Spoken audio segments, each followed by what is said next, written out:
திருமாவளவன் இப்போ chief minister candidate, அவர் chief minister ஆகிட்டார்னா Seema என்ன சொல்லுவார்? தமிழர் சீஃப் மினிஸ்டர் ஆகிட்டார்னு சொல்லுவார். இதுவே இப்போ உயிரோட விஜயகாந்த் இருந்தார்னு வச்சுக்கலாம், அவர் சீஃப் மினிஸ்டர் ஆனால் அவர் வந்து தமிழர் இல்லைன்னு சொல்லுவார். ஸோ ஒரிசா மக்களுக்கு ஒரு ஒரிசாவை சேர்ந்தவர் தான் ஆளணுன்ட்டு இருக்கும்போது தமிழ்நாட்டை மட்டும் ஏன் தமிழர் ஆளக்கூடாதுன்னு சொல்கிறாங்க? ஏன் மற்றவங்க வந்து ஆளான்ற கேள்வி எல்லாருக்கும் வருமா? யாருங்க தமிழர் அப்படின்ட்டு ஒரு கேள்வி வந்து ஒரு டிவி சேனல் டிபேட்லேயே அவரை பார்த்தா நிறைய பேர் கேட்குறாங்க. யாரை சர்டிஃபை பண்ணுவா? எப்படி கண்டுபிடிப்பீங்க? கண்டுபிடிப்பாங்க. ஆனால் சீமான் அவர்கள் பார்த்தீங்கன்னா அவர் பேசி தான் வளர்ந்துருக்காரு. தமிழர் தான் இருக்கணும். என் சிஎம் கேண்டிடேட் யார்? இபிஎஸ். அவர் எந்த ஊர்? சேலம். கரெக்டா? நீங்கள் சொல்கிற மாதிரி சித்தப்பா, நீங்கள் சொன்ன மாதிரி அவர் சித்தப்பா தமிழர் தான். பிரச்சனை சால்வ் ஆயிடுச்சா? கிளம்புங்க அப்படின்றவாங்க. நீங்கள் பேசுகிற தமிழ் லிஸ்ட்டுக்கு எதிரானவர் கிடையவே கிடையாது.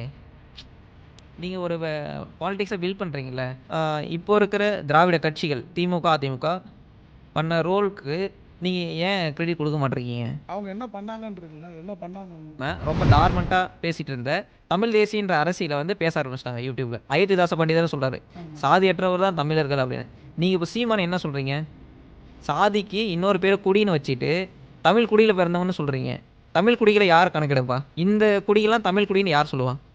அதுதான் சொல்கிறேன், அவரோட ஐடியாலஜியோட இம்ப்ளிமெண்டேஷன் இருக்கு இல்லையா? துப்புரவு தொழிலை பண்ணுறதுல முக்கியமான கம்யூனிட்டி வந்து அருந்ததியர்கள்.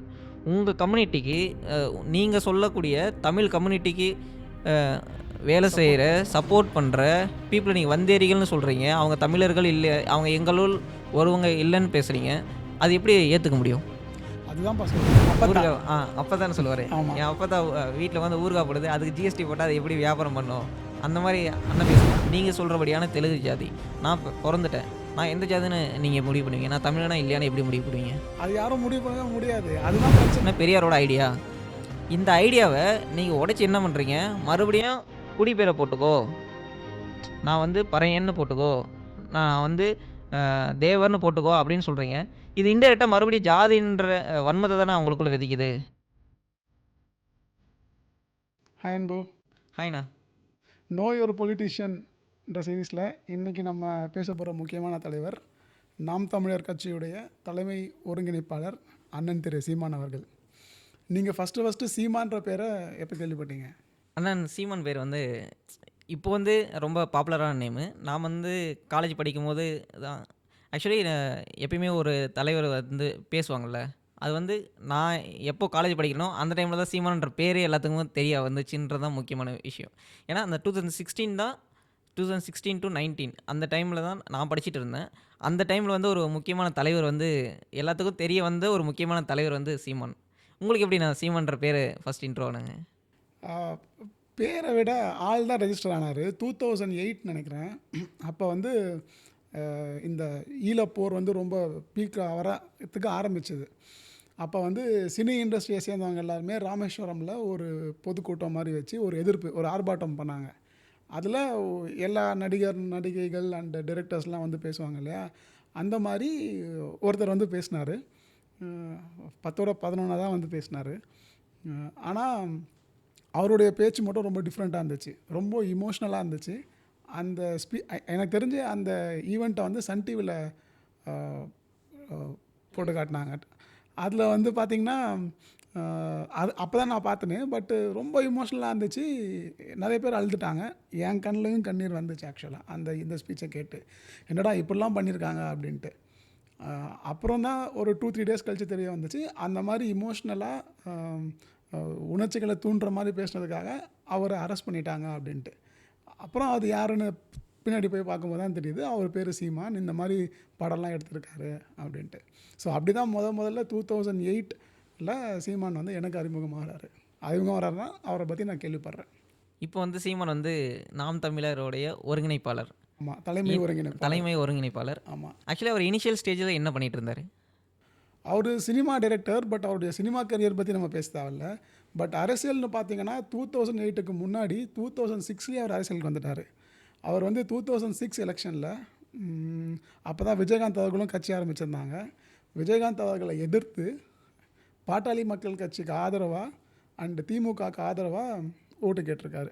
ஏன்னா அவருடைய மூவிஸில் எல்லாத்துலேயுமே வந்து பெரியாருடைய கொள்கைகளை வந்து அங்கங்கே வச்சு அவர் பேசுவார். He was more Periyarist. So Periyar கொள்கைகளை அவர் 2006 அவருடைய சினிமாஸில் அவர் வச்சு பேசிட்டு தான் வந்திருந்தார். எலெக்ஷன் கேம்பெயின்னு பார்த்தோன்னா விஜயகாந்தை எதிர்த்து அவர் பேசியிருக்காரு. அங்கேயே அவருடைய பொலிட்டிக்கல் கெரியர் ஆரம்பிச்சிருச்சு. இப்போ நாம் தமிழர் ஒரு கட்சி இருக்கு இல்லையா? அது உண்மையிலே அது யார் ஸ்டார்ட் பண்ண கட்சி? அந்த கட்சி எப்படி இப்போ அவர் கிட்டத்தட்ட தலைவர்னு சொல்கிறதில்ல, ஒருங்கிணைப்பாளர்னு சொல்கிறாங்க. அந்த கட்சியை பற்றி சொல்லுங்கள். அந்த கட்சி பார்த்தீங்கன்னா நாம் தமிழர்ன்ற கட்சி வந்து ஆதித்தனார் உருவாக்கின கட்சி. தினத்தந்தி ஓனர் இருக்காங்க இல்லையா, அவங்க ஆரம்பித்த கட்சி தான் நாம் தமிழர். நாம் தமிழர் கட்சி வந்து ஆல்மோஸ்ட் 1930s உருவாக்கி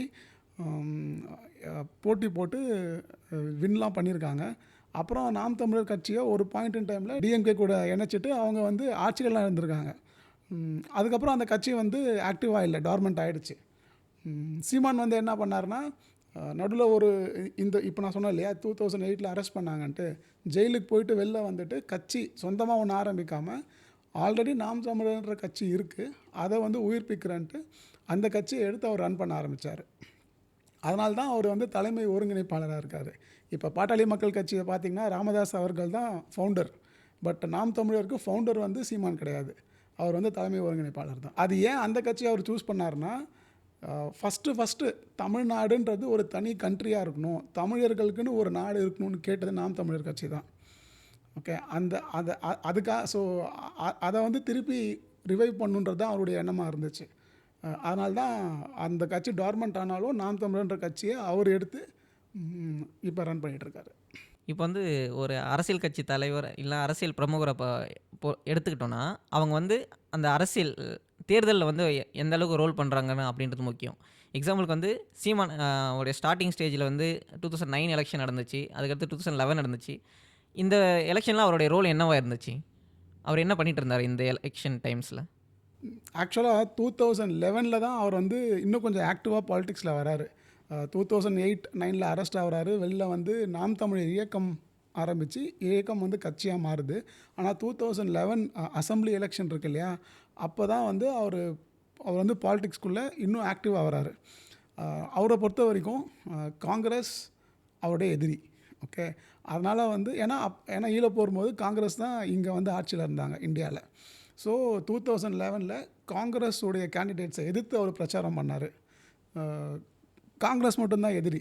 இதுக்கு முன்னாடி அவர் வந்து டிஎம்கேக்காக பிரச்சாரம் பண்ணதுனால டிஎம்கேக்கு வந்து அவர் ஆதரவாகவும் செயல்படலை, எதிர்த்தும் செயல்படலை. ஸோ காங்கிரஸ் எதிரின்றதுனால அதிமுகவுக்கு ஆதரவாக அவர் வந்து பிரச்சாரம் பண்ணார்.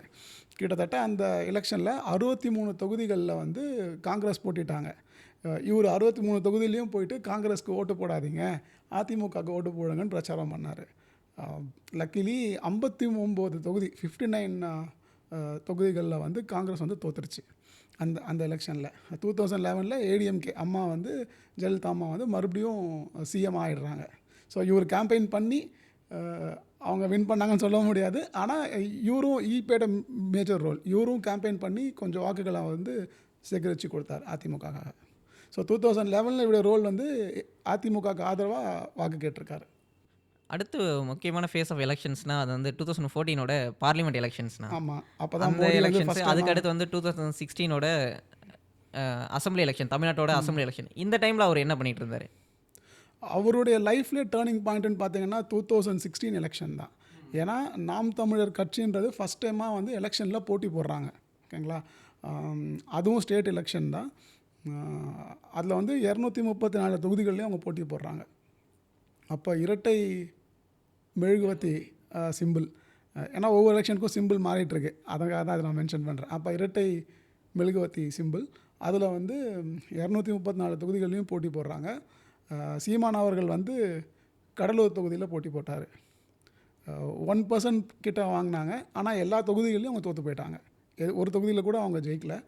பட் அந்த எலெக்ஷன் வந்து ரொம்ப டிஃப்ரெண்ட்டான எலெக்ஷன். ஏன்னா வந்து பாட்டாளி மக்கள் கட்சியும் எல்லா தொகுதிகளையும் போட்டி போட்டாங்க, பிஜேபியும் தனியாக நின்று எல்லா தொகுதிகளையும் போட்டி போட்டாங்க.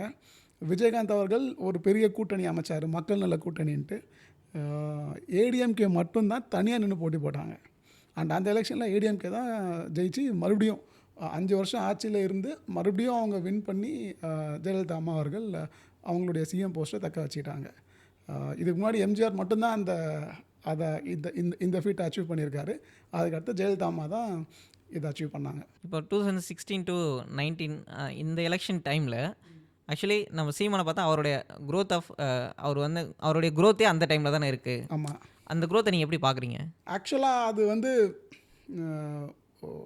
எல்லாமே நிறைய விஷயம் சேர்ந்து அவருக்கு அமைஞ்சதுன்னு தான் நான் சொல்லுவேன். 2016 எலெக்ஷனுக்கு அப்புறமா என்ன ஆகுதுன்னா, சென்டரில் வந்து மோடி ஆட்சி வந்துடுது. ஓகேங்களா? ஸ்டேட்டில் வந்து ஏடிஎம்கேவோட ஆட்சி. என்னென்ன விஷயம் சேர்ந்து வருதுன்னா, நம்பர் 1 அம்மா அவர்கள் இறந்து போயிடுறாங்க, கலைஞர் அவர்களும் இறந்து போயிடுறாங்க. ஸோ வந்து நம்ம ஸ்டேட்டில் தலைவர்களுக்கு ஒரு பஞ்சம் வருது. ஒரு வேக்யூம் ஒன்று க்ரியேட் ஆகிடுச்சு அப்படின்ட்டு ஒரு பஞ்சம் வருது. பேசியே ஆட்சியை பிடிச்சவங்க தான் நம்ம ஊரில். நல்லா பேசி மேடையில் பேசுகிறதுக்கே ஆள் கிடையாது. ஓகே, ஆனால் சீமான் அவர்கள் பார்த்திங்கன்னா அவர் பேசி தான் வளர்ந்துருக்காரு. சீமானுக்கு ஈக்குவலாக பேசுகிறதுக்கு வந்து அப்போது தலைவர்கள்ட்ட யாருமே இல்லை. ஸோ தலைவர்களுக்கு ஒரு பஞ்சம் வருது. சோஷியல் மீடியா வந்து எக்ஸ்போனென்ஷியலாக க்ரோ ஆகுது. யூடியூப் எல்லாமே வந்து நிறைய சேனல்ஸ் ஃபார்ம் பண்ணுறாங்க. நிறைய பேர் வந்து யூடியூப்பை பார்க்க ஆரம்பிக்கிறாங்க. ஸோ யூடியூப்பும் எக்ஸ்போனென்ஷியலாக க்ரோ ஆகுது. அதே மாதிரி டேட்டாவும் மக்களுக்கு ஃப்ரீயாக கிடைக்குது. ரொம்ப கம்மி விலையில் டேட்டாவும் ஃப்ரீயாக கிடைக்குது. ஸோ யூடியூப்லாம் அதுக்கெல்லாம் காசு பண்ணணும், ரீசார்ஜ் பண்ணணுன்ட்டு யோசிச்சுட்டு இருந்தவங்க எல்லாருமே வந்து பரவாயில்ல ரீசார்ஜ் பண்ணி பார்ப்போம் அப்படின்னு பார்க்கும்போது சீமான் அவர்கள் வந்து வைரல் கண்டென்ட்டாக மாறிடுறாரு. யூடியூப் க்ரோ ஆகும்போதே அதில் இருக்க சேனல்ஸ் எல்லாருமே வந்து மீம் கிரியேட்டர்ஸும் உருவாகிறாங்க. சீமான் அவர்கள் பேசுகிறத வந்து நிறைய மீம்ஸில் வந்து பயன்படுத்துகிறாங்க. எல்லாருக்குமே போய் சீமான் வந்து போய் அடைஞ்சிடுறாரு. ஸோ எல்லாருமே இந்த தம்பி தான்ப்பா ஏதோ பேசுகிறாங்க, நாம் தமிழன்ற பேச்சில் கட்சியில் வந்து மோடி எதிர்த்து தான் பேசுகிறாங்க. அண்ட் இவர் எப்போவுமே வந்து மோடி எதிர்த்து தான் பேசுவார். அதிமுகவை எதிர்த்து ரொம்ப கம்மியாக தான் பேசியிருக்காரு. ஏன்னா அவர் அதிமுகவுக்கு ஆதரவாக ஓட்டு கேட்டிருக்காரு இல்லையா? அதனால் இங்கே கொஞ்சம் கம்மியாக பேசிவிட்டு மோடியோடைய ஸ்கீம்ஸ் லைக் ஜிஎஸ்டி, அப்புறம் வந்து டிமானிட்டைசேஷன்லாம் ரொம்ப மெயினாக இருந்துச்சு. அதெல்லாம் எதிர்த்து வந்து பயங்கரமாக அவர் பேசிகிட்டு இருந்தார். அண்ட் அவர் பேசுகிறது எல்லாமே வந்து வைரல் கண்டென்ட்டாக மாறிச்சு. அதனால் வந்து அவர் வந்து மக்களை வந்து அதிகமாக, தமிழ்நாட்டு மக்களை வந்து அதிகமாக சென்றடைஞ்சார். Both for good reason, bad ரீசன்னு பார்த்தீங்கன்னா, அப்போ தான் அந்த ஐடியா இருக்கு இல்லையா, நாம் தமிழருடைய ஐடியாவே வந்து சீமான் அவர்களுடைய ஐடியாவே வந்து தமிழ்நாட்டை தமிழர்கள் தான் ஆளணும் அப்படின்ட்டு. அந்த ஐடியாவே தமிழர்களுக்கு புதுசு. ஏன்னா அதை வந்து 40s and 50s அந்த பேச்சு வந்துச்சு. குறிப்பாக இதை பேசினதே வந்து டிஎம்கே அவர் தான். அவங்களே அந்த ஐடியாவை கைவிட்டுட்டு, அதாவது அவங்க தமிழ்நாடு தனி கண்ட்ரியாக இருக்கணும்லாம் கேட்டாங்க. அந்த ஐடியாவே ட்ராப் பண்ணிவிட்டு, அவங்களும் அக்செப்ட் பண்ணிவிட்டு, திராவிட நாடு ஐடியாவெலாம் ட்ராப் பண்ணிவிட்டு இந்தியா கூட சேர்ந்து இருக்கணுன்றதெல்லாம் முடிவு பண்ணிட்டாங்க.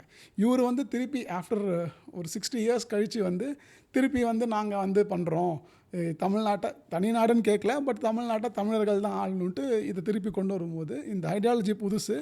அண்ட் இந்த ஃபேக்டர்ஸ்லாம் இருக்கு இல்லையா, தலைவர்கள் இல்லை, யூடியூப் க்ரோ ஆகுது, டேட்டாவும் ஃப்ரீயாக கிடைக்குது. ஸோ இந்த ஃபேக்டர்ஸ்லாம் சேர்ந்ததுனால அண்ணன் வந்து வைரல் கண்டென்ட்டாக மாறி மக்கள் எல்லாரையும் போய் சேர்ந்துடுறாரு. இது வந்து 2016 இது வந்து ஆரம்பிக்குது. நான் வந்து சீமானோட growth எப்படி பார்க்குறேன்னா, இப்போ வந்து 2016 to 19 ஆக்சுவலி நான் காலேஜ் படிச்சுட்டே இருக்கேன். அந்த டைமில் வந்து ஜியோ லான்ச் பண்ணுறாங்க. ஆக்சுவலி ஜியோ லான்ச் பண்ணுறது என்னென்னா, அதுக்கு முன்னாடி 4G இன்டர்நெட் இருக்குது. ஆனால் ஜியோ லான்ச் பண்ண பின்னாடி அது வந்து எல்லா மக்களுக்கும் கிட்டத்தட்ட அவங்களோட ஐடியா படி ஃப்ரீயாக கொடுக்குறாங்கல்ல. அந்த ஃப்ரீயாக கொடுக்கும்போது எல்லோரும் என்னடா கண்டென்ட் போய் பார்க்கலாம் அப்படின்னு எல்லோரும் சர்ச் பண்ணி பார்த்துட்டு இருக்கும்போது பொலிட்டிக்கல் சைடில் வந்த பீப்புள் தான் சீமானை வந்து பார்க்க ஆரம்பித்தாங்க. ஆக்சுவலி நான் கூட சீமானை அப்படி தான் பார்க்க ஆரம்பித்தேன். ஏன்னா அந்த 2016 to 19 அந்த ப்ரீ எலெக்ஷன்ஸ்க்கு முன்னாடி என்ன ஆச்சுன்னா, இந்த மாதிரி புதுசாக இந்த யூடியூப்ன்ற கம்யூனிட்டி வளர ஆரம்பிக்குது. இந்த யூடியூப்ன்ற கம்யூனிட்டி வளரும் போது என்னென்னா, ரொம்ப டார்மெண்ட்டாக பேசிகிட்டு இருந்தாங்கல்ல. இப்போ திராவிட அரசியல் இல்லாமல் ரொம்ப டார்மெண்ட்டாக பேசிகிட்டு இருந்த தமிழ் தேசியன்ற அரசியலை வந்து பேச ஆரம்பிச்சிட்டாங்க யூடியூப்பில். எக்ஸாம்பிளுக்கு தமிழ்நாட்டை தமிழர்கள் தான் ஆளும் அப்படின்னு நீங்கள் சொன்னீங்களே, அந்த ஐடியா வந்து ஏற்கனவே பெரியாரும் பேசியிருக்காரு. எக்ஸாம்பிளுக்கு வந்து காமராஜர் வந்து பச்சை தமிழன் அப்படின்னு பேசியிருந்தார். இது வந்து ஒரு காலத்தில் என்ன ஆயிடுச்சுன்னா, இப்போ தமிழ்நாட்டை ஆளுறாங்களே திராவிட கட்சிகள், அவங்க வந்து மெட்ராஸ் பிரசிடென்சி முன்னாடி இருந்த காலத்துலேருந்து இருக்கிறதுனால அவங்கள வந்து தெலுங்கு மக்கள் இருக்காங்கன்ற ஒரு பேச்சு இருக்குது. இப்போ ஆட்சி பண்ணவங்களாம் தெலுங்கர்கள், மலையாளிகள் அப்படின்னு ஒரு மித்து அந்த மாதிரி ஒரு பேச்சாகவே இருக்குது அரசியல் காலத்தில். இந்த அரசியல் காலத்தில் தமிழ் தேசியம், தமிழர்கள் மட்டும் தான் ஆளணும் அப்படின்னு ஒரு டார்மண்ட்டாக ஒரு ரொம்ப சைலண்ட்டாக ஒரு குரூப் இருந்துச்சு பார்த்தீங்களா? இது வந்து சோஷியல் மீடியாவுக்கும் அந்த டேட்டா கன்சம்ப்ஷன் அதிகமாகும்போது, செப்பரேட்டாக இருந்தவங்க எல்லாரும் தனித்தனியா கன்டென்ட் போட ஆரம்பிச்சாங்க. எக்ஸாம்பிளுக்கு வந்து இந்த ஐடியாஸ்லாம் இருக்கும் பார்த்தீங்களா? தமிழ் தேசியம். இந்த ஐடியாஸ வந்து திராவிட அமைப்புகள் நெறைய இருக்கு. இப்ப திராவிட கட்சிகள் எடுத்துக்கிட்டோம்னா, திராவிட கட்சிகள் திமுக, அதிமுக இருந்தாலும், திராவிட அமைப்புகள் நெறைய இருக்குல்ல. இப்போ சுபவி நெறைய அமைப்பு வச்சிருப்பாரு. சின்ன சின்ன வீரமணி. அமைப்புகள் நெறைய ஆமாம். இருக்கும். அந்த மாரி தமிழ் தேசியத்துக்கும் நெறைய அமைப்புகள் இருக்கு. இந்த தமிழ் தேசிய அமைப்புகள்லாம் என்ன பண்ண ஆரம்பிச்சுட்டாங்கன்னா, சின்ன சின்னதா YouTubeல பேச ஆரம்பிச்சுட்டாங்க. ஸோ, இந்த பேச ஆரம்பிச்சதுனால தமிழ் தேசியம் ஒரு அரசியல், ஒரு கொள்கை இருக்கு அப்படின்னு மக்களுக்கும் தெரிய வந்துச்சு. இத வந்து நம்ம பேசலாமா? உண்மையிலே ஏன் தமிழ்நாட்டு தமிழர்கள் ஆளக்கூடாது அப்படின்னு யோசிக்க ஆரம்பிச்சுட்டாங்க. அது ரைட்டோ தப்போ, ஏன் தமிழ்நாட்ட தமிழர்கள் தான் ஆளக்கூடாது அப்படின்ற ஒரு டிஸ்கஷன் இந்த ஸ்டேஜ்ல தான் வந்த ஆரம்பிச்சு. இந்த இந்த இந்த மாரி சின்ன சின்ன அவங்களுடைய குட்டி குட்டி அமைப்புகள் இருக்காங்க, தமிழ் அமைப்புகள். இவங்க பேச ஆரம்பிக்கும்போது, இத வந்து அரசியல் மேடையில பேசினவர் தான் நம்ம அண்ணன் சீமான். இந்த இடத்துல அவரு ரொம்ப ஆக்சுவலி மக்களுக்கு வந்து எப்பயுமே அரசியல்ல வந்து அந்த பேச்சுன்றது ரொம்ப முக்கியம் இல்லையா? இந்த இடத்துல வந்து அண்ணன் பேசும்போது தப்போ ரைட்டோ நெறைய டிஃபரன்ஸ் ஆஃப் ஒப்பீனியன் இருக்கலாம். ஆனா அண்ணன் பேசும்போது கேட்டுட்டே இருப்போம். எப்படின்னா, இப்போ டிமானிட்டைசேஷன்லாம் பத்தி யாருனா ஒருத்தர் பேசுறாங்கன்னு வச்சுக்கங்க. எக்ஸாம்பிளுக்கு இப்போ திருமாவளவன் பேசுறாங்களே, அப்படி அவர் என்ன பேசுவார்னா, இந்த டிமானிட்டைசேஷனால இந்த ப்ராப்ளம் இருக்கு. இது எக்கனாமிக்கலா இவ்வளோ டிஸ்ட்ரெஸ்ஸ கொண்டு வரும். இது வந்து மக்கள் வந்து சில்லறை வணிகம் சில்லறை வணிகம் செய்றவங்களுக்கு ரொம்ப பாதிப்பு அப்படி பேசிட்டு இருப்பார்ல. ஆனா அண்ணா அப்படி பேச மாட்டாரு. என் கையில காசு இருந்தா தானே நான் போய் டீ கடையில சாப்பிட முடியும்.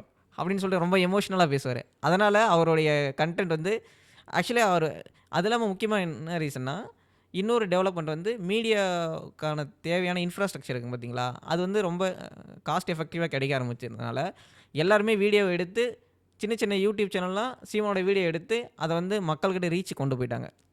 அது இன்டைரக்ட்டா அவங்களுக்கு வருமானம்னா இருந்தாலும், அந்த பொலிட்டிக்கலா ஒரு கன்டென்ட் எடுத்துட்டு போறாங்கல்ல, அது ரொம்ப விஷயம். இப்போ வந்து சீமானனுடைய ஸ்டேஜ் பார்த்தீங்கன்னா, கிட்டத்தட்ட சின்ன சின்ன யூடியூப் சேனல் கேமராவால நிறைஞ்சிருக்கும். ஸோ, அப்படி தான் அவருடைய கன்டென்ட்ட எடுத்துட்டு வந்து கிட்டத்தட்ட அவங்களே அ அவங்க அண்ணன் பேசுனத எடுத்து மீம் கன்டென்ட்டா போடுவாங்க. வீடியோ அது கிட்டத்தட்ட அண்ணன வந்து ஒரு கிட்டத்தட்ட நம்ப மீம் கன்டென்ட் எடுத்தா வடிவேலு இல்லாம மீம் கன்டென்ட் இல்லன்னு சொல்லுவோம்ல. அந்த மாரி பாலிடிக்ஸ்ல வந்து சீமானுடைய மீம் கன்டென்ட் இல்லாம பாலிடிக்ஸே இல்லன்ற அளவுக்கு சீமானுடைய நெறைய இது இருக்கு. அது இல்லாம இப்போ நம்ம அந்த டைம்ல பார்த்தோம்னா, மோடி ஆட்சி. ஆக்சுவலி ஐடியாலஜிக்கலா அவர் என்ன சொல்லுவார்னா, மோ பிஜேபி ஐடியா வந்து மனித குலத்துக்கே மனித எதிரானது. குலத்துக்கு எதிரி அப்படியே அப்படின்றது. ஆமாம். காங்கிரஸ் ஆட்சி வந்து தமிழ் இனத்துக்கான எதிரி அந்த மாரி சொல்லுவாரு. இது என்ன ஆகுதுன்னா, அவங்க இப்போ வந்து 2014, 2019 வரலையும் எல்லாருமே மோடி ஆட்சிய தமிழ்நாட்டுல விமர்சிக்க ஆரம்பிச்சாங்க. இப்போ எக்ஸாம்பிளுக்கு பார்த்தோன்னா, 2018லயே இப்போ இப்போ வரலையும் இருக்கிற 2018 உடைய டிஎம்கே கூட்டணி இருக்கு பார்த்தீங்களா?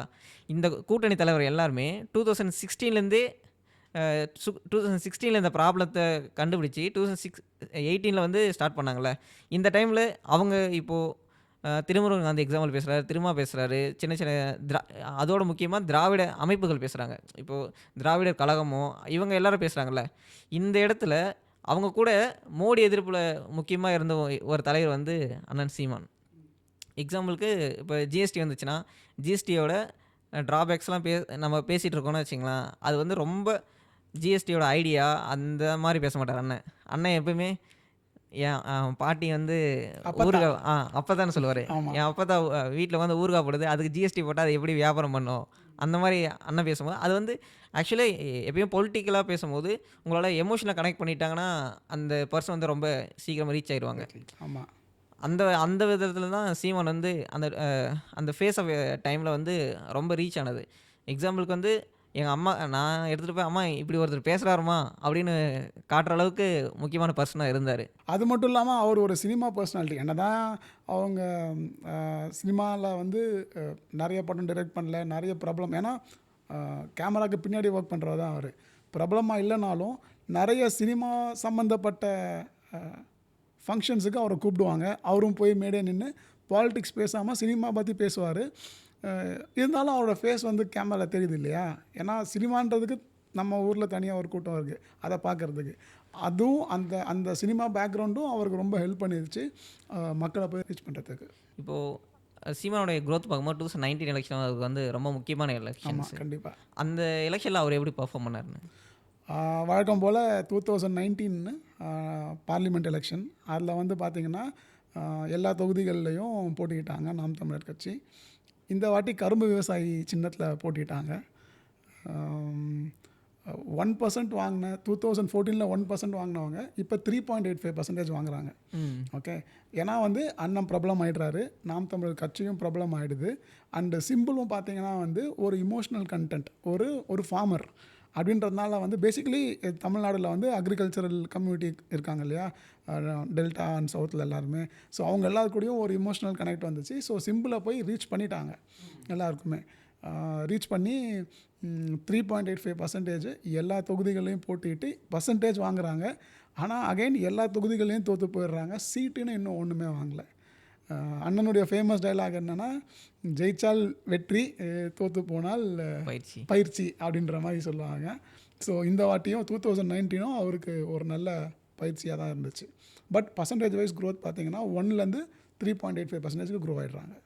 ஆக்சுவலி இப்போ 2019 எலெக்ஷன் வந்து ஏன் ரொம்ப முக்கியமான எலெக்ஷன்னா, 2019 வந்து கிட்டத்தட்ட பிஜேபி வந்து அதுக்கு முன்னாடி இருந்த மெஜாரிட்டி அதிகமாக இன்க்ரீஸ் ஆன சீட்டை இன்க்ரீஸ் பண்ணி பிரைம் மினிஸ்டர் ஆகிறாரு.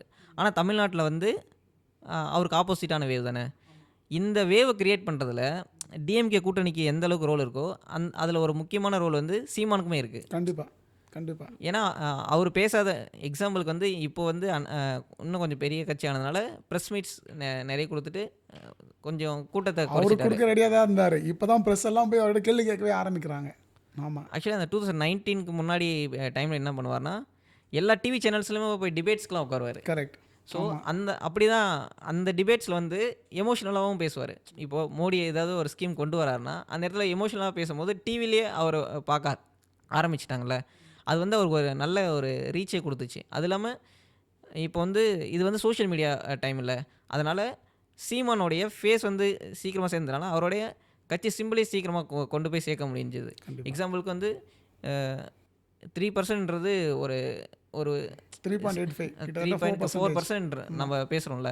இது வந்து ஒரு எக்ஸாம்பிளுக்கு வந்து இப்போது நம்ம ரஜினி வராரு, கமல் வராரு, அவங்களாம் வந்து தெரிஞ்ச பர்சனாலிட்டிஸ். இப்போ தமிழ் சினிமாவில் எல்லாத்துக்குமே தெரிஞ்ச பர்சனாலிட்டிஸ்ன்னு சொல்லும் போது ஒரு 4-5 பேர் இருப்பாங்களே, அவங்க வந்து இவ்வளோ எடுப்பாங்களான்னு கூட டவுட்டு தான். ஆனால் இவர் வந்து ஒரு டிரெக்டராக வந்து தன்னுடைய பேச்சால் தான் இவ்வளோ பர்சன்டேஜ் எடுத்திருக்காரு. தவிர இது உண்மையிலே மிகப்பெரிய அவருக்கு ரோல் தான். கண்டிப்பாக. ஏன்னா சினிமா பேக்ரவுண்ட்லேருந்து வந்தவங்க எல்லாருமே வந்து பெருசாக ஒன்றும் சாதிக்கலை அரசியலில். அது இல்லாமல் மோஸ்ட்லி எல்லாம் ஸ்டாராக தான் வந்திருப்பாங்க.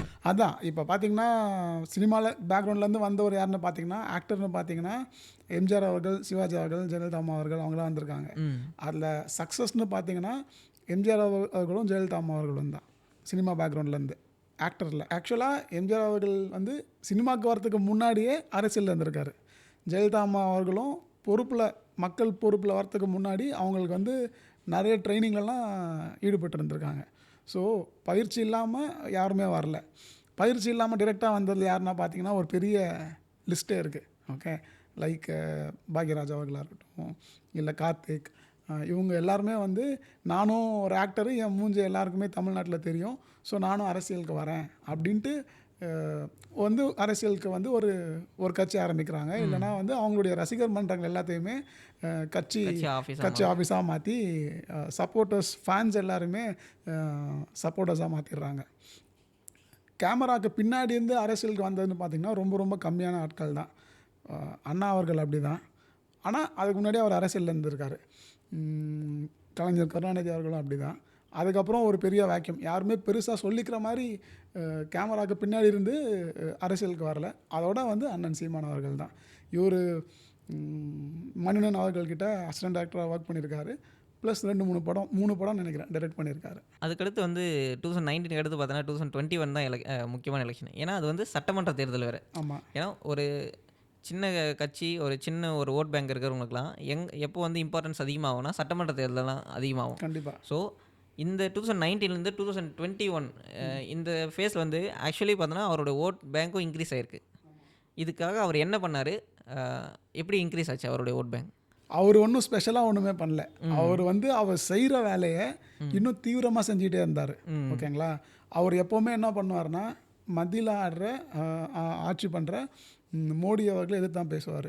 2019 அப்புறமா மோடி கொண்டு வந்த ஸ்கீம்ஸ் எல்லாமே இருக்கு இல்லையா, அது எல்லாத்தையுமே ரொம்ப தீவிரமாக எதிர்த்தார்.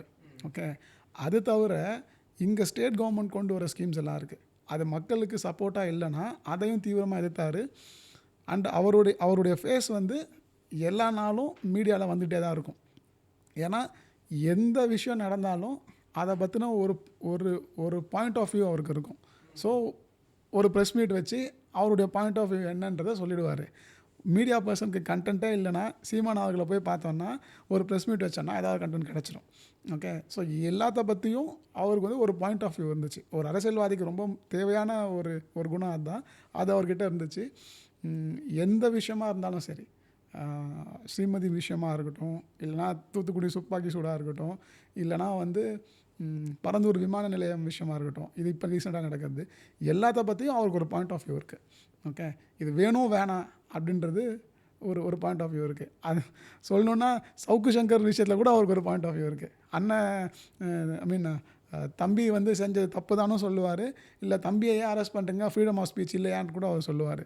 ஸோ எந்த தலைவருமே வந்து இவ்வளோ அடிக்கடி வந்து ப்ரெஸ்ஸை மீட் பண்ணதே கிடையாது. சீமான் அவர்கள் தான் ப்ரெஸ்ஸை மீட் பண்ணுவார்.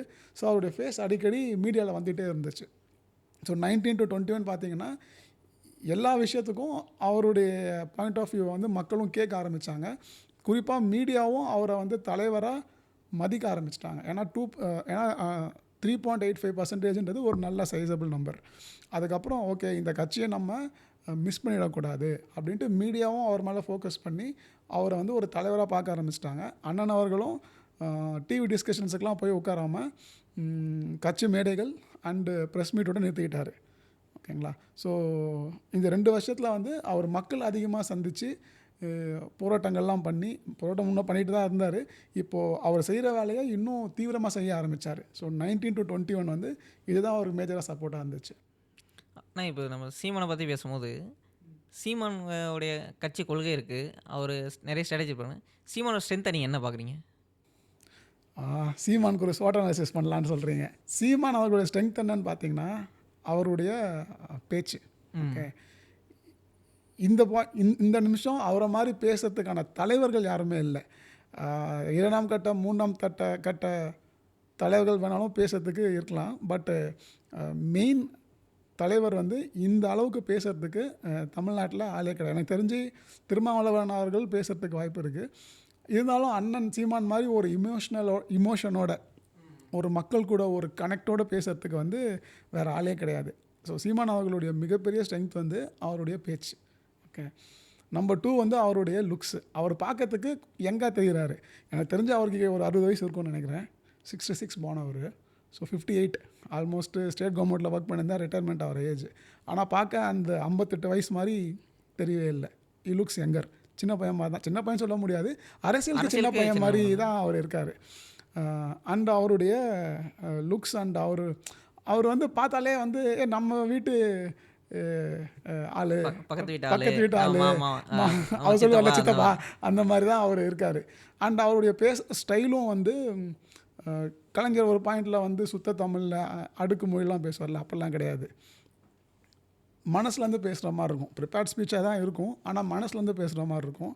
அண்ட் அவருடைய நாலேஜ் இருக்கு இல்லையா, அவர் நிறைய புக்ஸ் படிச்சிருப்பாருன்னு நினைக்கிறேன். ஏன்னா அவருடைய நாலேஜ், அவர் கோட் பண்ணுறது அண்டு பீட் இன்டர்நேஷ்னல் புக்ஸாக இருக்கட்டும், இன்டர்நேஷ்னல் தலைவர்களாக இருக்கட்டும், நம்ம தமிழ்நாட்டுடைய இலக்கணங்கள், அந்த லிட்ரேச்சராக இருக்கட்டும், எல்லாத்தையும் நல்லா கோட் பண்ணி பேசுகிற ஆள் அவர். 3rd ஸ்ட்ரென்த் வந்து அவருடைய தம்பிகள் தான். அண்ணன் சீமானை பற்றி கூட நிறைய குறைகள் இருக்கலாம், ஆனால் தம்பிகள் மேலே எந்த கமெண்ட்டோ எந்த குறைகளோ சொல்லவே முடியாது. பிளைண்டாக அண்ணன் சொல்கிறத கேட்டு நடக்கிற தம்பிகள். என்னது பிளைண்டாக கேட்குறாங்கன்னு சொல்கிறீங்க? ஆமாம், அண்ணன் தப்பு பண்ணால் கூட நான் கேட்காம இப்படி பிளைண்டாக இருக்கு. அதுதான் சொல்கிறேன். அதாவது அண்ணன் வந்து தப்பு பண்ணியிருக்க மாட்டார்னு ஒரு நம்பிக்கை இருக்கு இல்லையா, அந்த மாதிரி நம்புகிற தம்பிகள் தான் அவருடைய ஸ்ட்ரென்த்து. ஓகே, நீங்கள் அப்படியே கொஞ்சம் ரீவைண்ட் பண்ணி பார்த்தீங்கன்னா டிஎம்கே ஆரம்பிக்கும் போது அண்ணா அவர்களுடைய ஸ்ட்ரென்த்து வந்து அவருடைய தம்பிகள் தான். ஓகே, அவருடைய சப்போர்ட்டர்ஸ் தான். அதே மாதிரி தான் இப்போவும். ஓகே, சீமான் அவர்களுடைய ஸ்ட்ரென்த்து வந்து அவருடைய சப்போர்ட்டர்ஸ் தான். அவருக்கு கூட்டுற கூட்டம் வந்து சினிமா பட டைலாக் மாதிரி தான், தானாக சேர்ந்த கூட்டம். அவர் ஒன்றும் காசு கொடுத்துலாம் வந்து கூட்டம் கூட்டுற மாதிரி எனக்கு தெரியல. ஓகே, ஸோ அவருடைய தம்பிகள் வந்து அவருடைய 3வது பெரிய ஸ்ட்ரென்த்து. 4th ஸ்ட்ரென்த்துன்றது அவருடைய ஐடியாலஜி. இங்கே வந்து அவர் தமிழர்களுக்காக பேசுகிறதுக்கு ஆளே இல்லைன்ற மாதிரி தான் ஆயிடுச்சு. அதை மாதிரி தான் ஒரு நரேட்டிவ் செட் பண்ணியிருக்காங்க. இவர் மட்டும்தான் தமிழர்களுக்காக அவர் பேசுகிறாரு அப்படின்ற மாதிரி தான் அவர் கொண்டு போகிறாரு. ஒரு வகையில் அது உண்மையாகவும் தான் தெரியுது. ஏன்னா வந்து இன்றைக்கி வந்து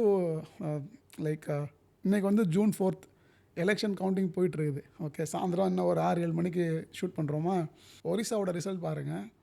பிஜு ஜனதாதள் ஆல்மோஸ்ட் ஒரு 2-3 டேர்மாக அவங்க தான் ஆட்சியில் இருக்காங்க, நவீன் பட்நாயக் அவர்கள். ஆனால் இன்றைக்கி பிஜேபி வந்து ஆல்மோஸ்ட் ஸ்வீப் பண்ணுறாங்க. ஒரு சீட்டில், எம்பி சீட்டில் ஒரு சீட்டில் மட்டும்தான் பிஜேடி வந்து லீடிங்கில் இருக்குது. ஏன்னா ஒரிசாவில் போயிட்டு பிஜேபி மோடி அவர்களும் அமித்ஷா அவர்களும் என்ன கேம்பெயின் பண்ணாங்கன்னா, ஒரு தமிழர் வந்து உங்களை ஆளலாமா, அதுக்கு நீங்கள் அலோவ் பண்ணலாமா அப்படின்னு பேசினாங்க. ஸோ ஒரிசா மக்களுக்கு ஓகே அது போய் ரீச் ஆகிருக்கும் நான் நம்புகிறேன். ஏன்னா ரிசல்ட் அப்படி தான் காமிக்குது. ஓகே, ஸோ ஒரிசா மக்களுக்கு ஒரு ஒரிசாவை சேர்ந்தவ தான் ஆளணுன்ட்டு இருக்கும்போது தமிழ்நாட்டை மட்டும் ஏன் தமிழர் ஆளக்கூடாதுன்னு சொல்கிறாங்க? ஏன் மற்றவங்க வந்து ஆளான்ற கேள்வி எல்லாருக்கும் வருமா வராதா? கண்டிப்பாக வரும்ல. எனக்கு என்ன கேள்வி வருது ஃப்ராங்காக சொல்லணுன்னா, ஏன் அப்போ நாங்கள் மட்டும் என்ன ஐயோ என்ன வார்த்தை சொல்கிறதுன்னு தெரியல. பட்டு அது தப்பு இல்லை. அது அப்போது ஒரிசாவை மட்டும் ஒரிசா மக்கள் தான் ஆளணும், குஜராத்தி தான் ஆளணும், தமிழ்நாட்டை மட்டும் யார் வேணாலும் வந்து ஆளலாம் அப்படின்றது இட் இஸ் நாட் கரெக்ட். அது தப்பு இல்லையா? ஸோ அண்ணன் சொல்கிறது தப்பு இல்லை. ஆமாம், ஒரு வேளை அண்ணன் சொல்கிறது கரெக்டாக இருக்குமோன்னு இப்போ யோசிக்க தானே தோணுது. இது மாதிரி நிறைய பேர் இப்போ யோசிக்கணும் அப்படின்னு நான் நினைக்கிறேன். ஏன்னா வந்து அண்ணன் ஆஸ் அ பாயிண்ட். நீங்கள் இப்போ சொன்னீங்களே தமிழர்கள் ஆளணுமா அப்படின்னு அண்ணன் பேசிகிட்டு இருக்காங்க. ஆக்சுவலி தமிழ் தேசியம் இங்கே வந்து ரெலவெண்ட்டாக இருக்கா? தமிழ் தேசியம் ஆக்சுவலாக இங்கே என்ன, அது ஆக்சுவலாக இப்போ அவருடைய ஐடியாலஜி தான் அதோட இது எப்படி சொல்லணும்னா, அவரோட ஐடியாலஜியோட இம்ப்ளிமெண்டேஷன் இருக்குல்ல, அதுதான் அவருடைய வீக்னஸும் கூட.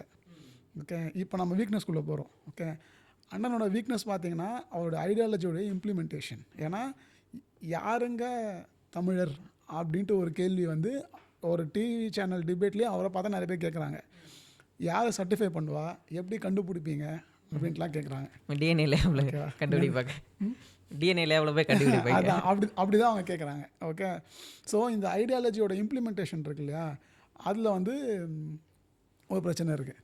நம்பர் 1. நம்பர் 2, ஆமாம் தமிழ்நாட்டை தமிழர்கள் தான் ஆளணும், எடப்பாடி அவர்கள் தமிழர் தானே, ஓபிஎஸ் அவர்கள் தமிழர் தானே, இதுக்கப்புறம் இவ்வளோ நாள் நாங்கள் தெரியாமல் விட்டுட்டோம்பா, இதுக்கப்புறம் தமிழர்களே ஆளுப்பாங்க அப்படின்ட்டு ஏடிஎம்கேலையும் டிஎம்கேலையும் ஒரு தமிழர் சிஎம் கேண்டிடேட்டை போட்டாங்கன்னா கூட அண்ணன் சொல்கிறது கூட அண்ணனுடைய கட்சிக்கு ஒரு ரெலவன்ஸே இல்லாமல் போயிடுதில்ல. இப்போ உங்களுக்கு என்ன வேணும், தமிழர் தானே ஆளணும், என் சிஎம் கேண்டிடேட் யார், இபிஎஸ், அவர் எந்த ஊர், சேலம், கரெக்டா, தமிழர் தான். நீங்கள் சொன்ன மாதிரி அவர் சித்தப்பா தமிழர் தான், உன் பிரச்சனை சால்வ் ஆகிடுச்சா, கிளம்புங்க. ஓகே, ஸோ அந்த ஐடியாலஜி அவரோட ஸ்ட்ரென்த்தாக இருக்கிறது தான் வந்து அதோட இம்ப்ளிமெண்டேஷன் வந்து ஒரு வீக்னஸ். அண்டு அதை வந்து மற்ற கட்சியும் ஃபாலோ பண்ண முடியும். அது வந்து ரொம்ப பெரிய டிஃப்ரெண்ட்டான, ஏன்னா தனி தமிழ்நாடுன்றது கேட்டாங்கன்னா அதை மற்ற கட்சி ஃபாலோ பண்ணுறதுக்கு யோசிப்பாங்க, தயங்குவாங்க. ஏன்னா இட்ஸ் அகெயின்ஸ்ட் த கான்ஸ்டியூஷன். ஆனால் இப்போ அப்படி இல்லையே, உங்களுக்கு தேவை என்ன, தமிழர் தானே ஆளணும், தமிழர் தான் ஆள்றாருன்னும் போது அவருடைய ஐடியாலஜிக்கான பேஸே வந்து அவங்க எடுத்துக்கிட்டாங்க மாதிரி ஆகிடும். அதுக்கான ரெலவன்ஸே இல்லாமல் போயிடுது. ஓகே, அது அவருடைய வீக்னஸ் அப்படின்னு நான் பார்க்குறேன். ஓகே, ஆக்சுவலி இப்போ நம்ம சீமானோடைய ஐடியாவை பார்க்கும்போது அவங்க பேசுகிறது வந்து தமிழ் தேசியம். தமிழ் தேசியம் வந்து ஆக்சுவலி நம்ம பார்த்தோன்னா தமிழ் தேசியம் பார்த்தோன்னா இங்கே இருக்கிற திராவிட கட்சிகள் தமிழ் தேசியம் அரசியல் பேசினவங்க தான். இப்போ இருக்கிற திரும்ப வந்து தமிழ் தேசியம் பேசுகிறவர் தான். இந்த ஐடியா வந்து சீமானோட ஐடியா வந்து இங்கே வந்து கொலாபரேட்டிவ் ஆகலை. எக்ஸாம்பிளுக்கு பார்த்தீங்கன்னா மெட்ராஸ் பிரசிடென்சி இருந்துச்சுல, மெட்ராஸ் பிரசிடென்சியில் வந்து முக்கியமான காங்கிரஸ்க்கு எதிராக முக்கியமாக அரசியல் பண்ணவங்க வந்து ஜஸ்டிஸ் பார்ட்டி, நீதி கட்சியில் முக்கியமான தலைவர்கள் வந்து இப்போ சொல்லப்படுற எல்லா மொழிகள்லேருந்து இருப்பாங்க. திராவிட மொழிகள் அப்படின்னு சொல்கிற எல்லா மொழிகளில் இருப்பாங்க. எனக்கு எக்ஸாம்பிளுக்கு வந்து நாயர் இருப்பார், தியாகராய செட்டியார் இருப்பார். இந்த மாதிரி நிறைய பேர் சொல்கிறோம்ல. மெட்ராஸ் பிரசிடென்சியாக இருக்கும்போது நீதி கட்சியாக இருந்தாங்கல்ல, அதில் வந்து இங்கேருந்து எல்லாருமே இருந்தாங்க. இது வந்து எவால்வ் ஆகும்போது பெரியார்கிட்ட வரும்போது பெரியார் வந்து நீங்கள் பேசுகிற தமிழ் தேசத்துக்கு எதிரானவர் கிடையவே கிடையாது. நீங்கள் ஒரு பாலிடிக்ஸை பில்ட் பண்ணுறீங்கள, திராவிடத்துக்கு எதிரான நாங்கள் பாலிடிக்ஸ் பேச போகிறோம் அப்படின்னு. திராவிடத்தில் இருக்கிறவங்க தமிழ் தேசம் எப்போ பேசாமல் இருந்தாங்க?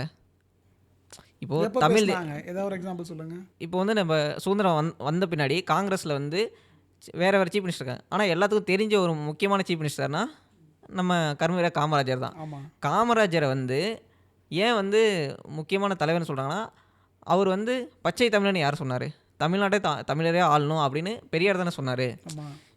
நீங்கள் வந்து அவர் வந்து அவராக காங்கிரஸில் இருந்தார், நிறைய சொல்லலாம். ஆனால் அவர் வந்து தமிழ்நாட்டை தமிழரை ஆளணும் அப்படின்றதுக்கான எதிரானவரே கிடையாதுல்ல.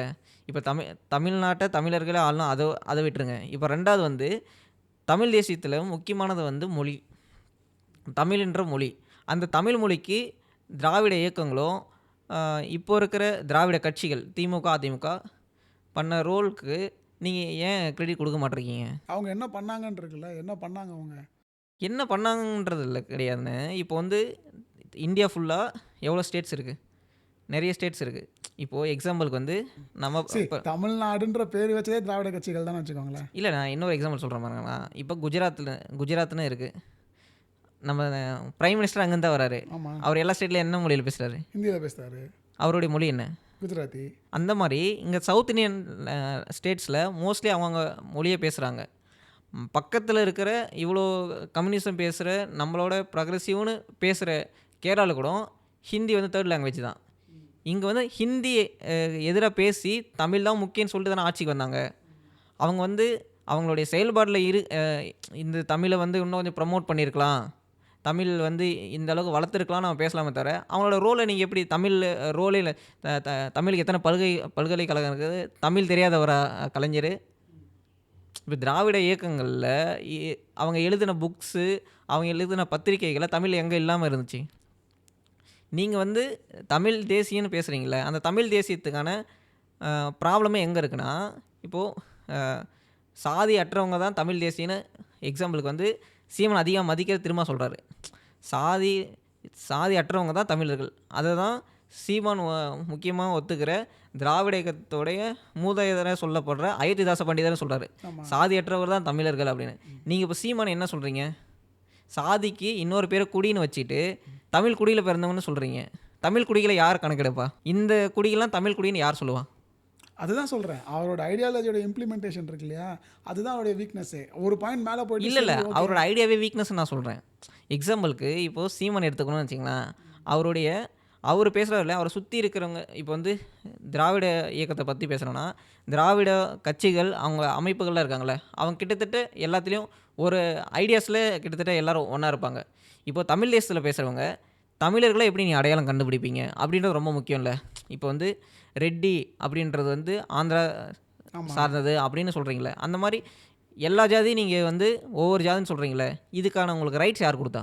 ரைட்ஸ் கொடுக்கறது இல்லைப்பா. இப்போ வந்து தமிழ்நாட்டை தமிழர் ஆளணும்னு அவர் சொல்லும்போது, ஓகே, தமிழர் யாருன்றது ஒரு கேள்வி வருது. ஓகே, அண்ட் அவர் தான் தமிழர்ன்றதை யார் சர்டிஃபை பண்ணுவா அப்படின்ட்டு வரும்போது அங்கே தான் தாய்மொழின்ற ஒரு மேட்ரு வருது. ஓகே, தாய்மொழி யாருக்கு தமிழாக இருக்கோ, ஓகே, அவங்க தான் வந்து தமிழர் அப்படின்ட்டு ஆயிடுது. ஓகே, ஸோ லாங்குவேஜை வச்சு தான் வந்து தமிழர் இல்லையான்றது முடிவு பண்ணுறாங்க. சேலமில் இடைத்தேர்தல் நடந்துச்சா, ஈரோடில். ஓகே, அப்போ அவர் என்ன சொன்னார்னா, ஓகே, அவருக்கு இது பேக் ஃபயர் கூட ஆச்சு. ஓகே, அருந்ததியர்களை வந்து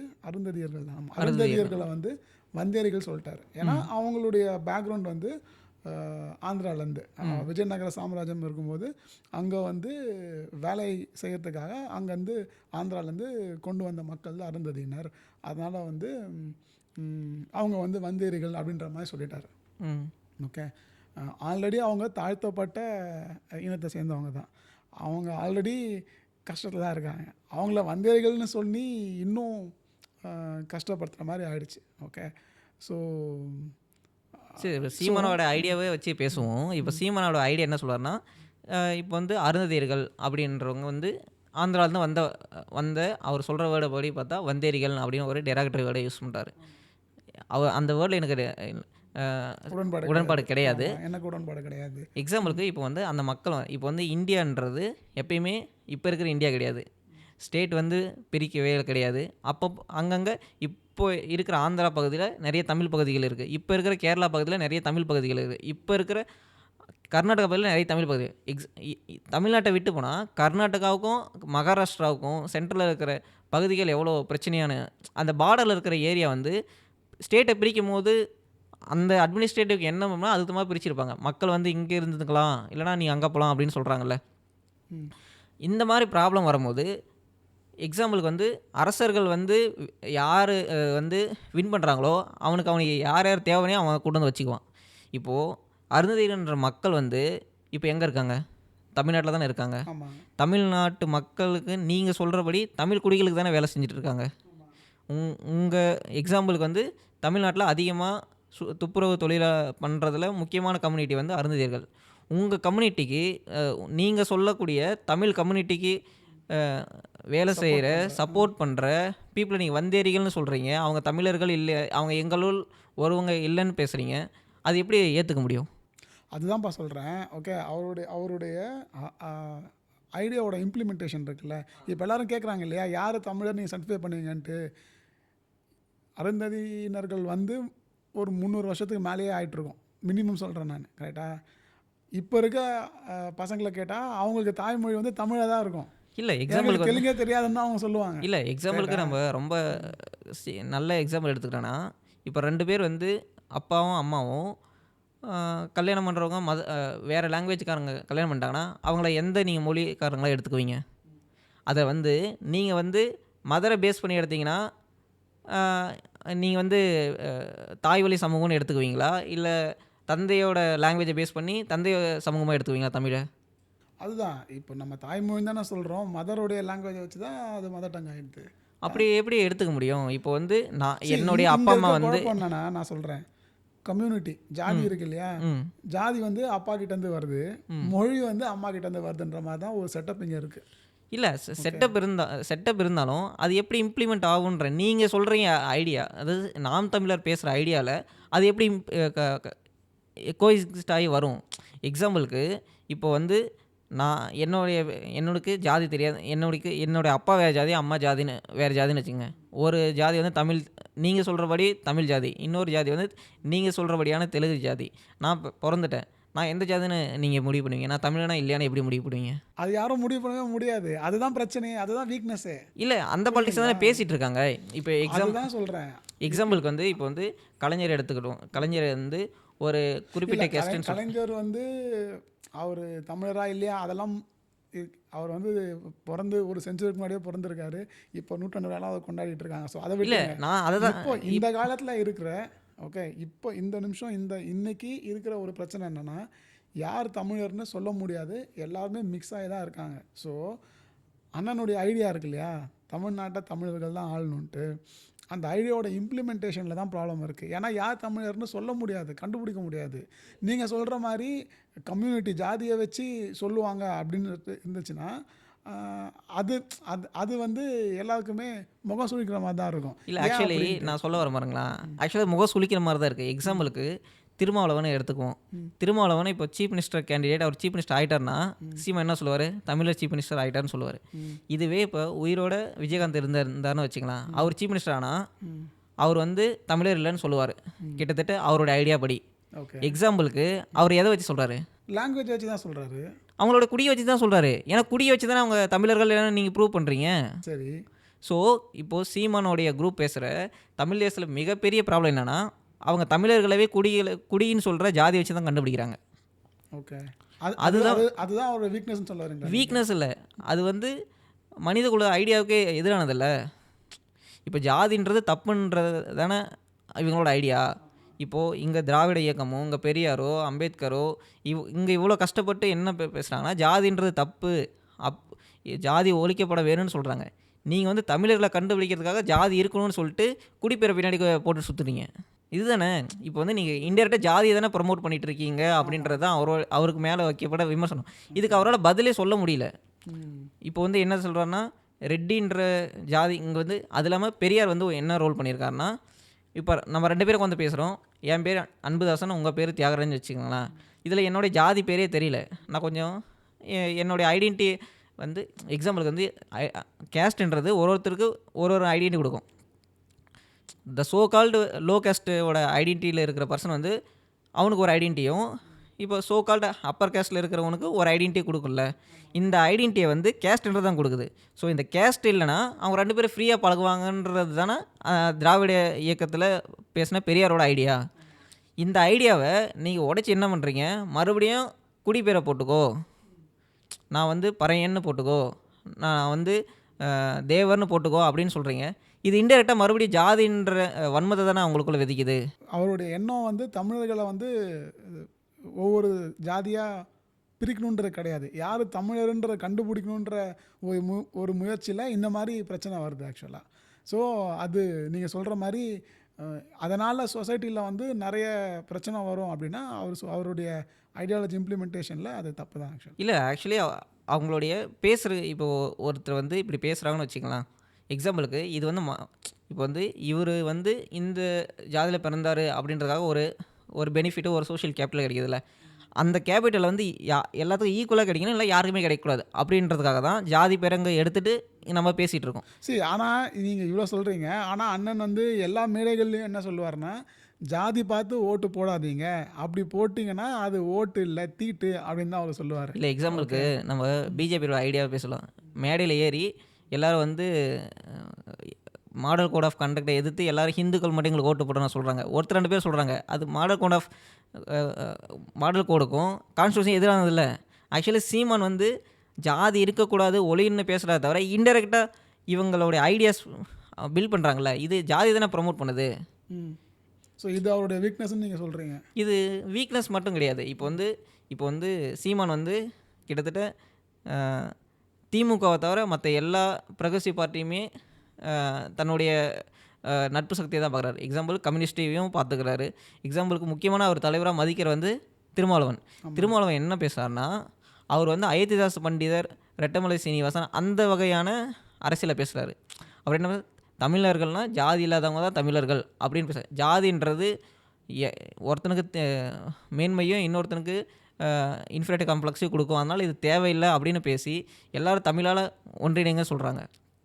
ஆப்போசிட்டில் சீமான் என்ன பண்ணுறாரு, நீங்கள் தமிழர்கள்னால் ஒரு ஜாதி இருந்தால் தான் தமிழர்கள் அப்படின்றது. அப்போ கிட்டத்தட்ட நீங்கள் தமிழர்ன்றது ஜாதி வச்சு தானே முடிவு பண்ணுறீங்க. அப்போது ஜாதியை வந்து மறுபடியும் நீங்கள் ப்ரமோட் பண்ணுற மாதிரி தானே உங்களை ஐடியா இருக்குது. எல்லா ஜாதிக்கும் இப்போ பெருமை பேசுகிற மாதிரி ஓட்டு கேட்பார், அவங்களுக்கு மாலை போடுவார், அவங்களுடைய பிறந்தநாள் கொண்டாடுவார். அவர் வந்து தமிழராக இருக்கிறதுனாலே கொண்டாடுவாங்க. ஜாதி வெறியால் ஒருத்தன் கொலை பண்ணிட்டாங்கன்னா ஜாதி வெறி பிடிச்சான் கொலை பண்ணான்னு சொல்லாது. ஏன்னா குடிப்பெருமை கொலை. சிட்டியில் வாழுவாங்க, நம்ம கார்பரேட் ஜாப் போயிட்டு வரோம்ல, ஐடி ஜாப், அந்த மாதிரி விவசாயத்தை போய் பண்ணிட்டு வருவாங்க.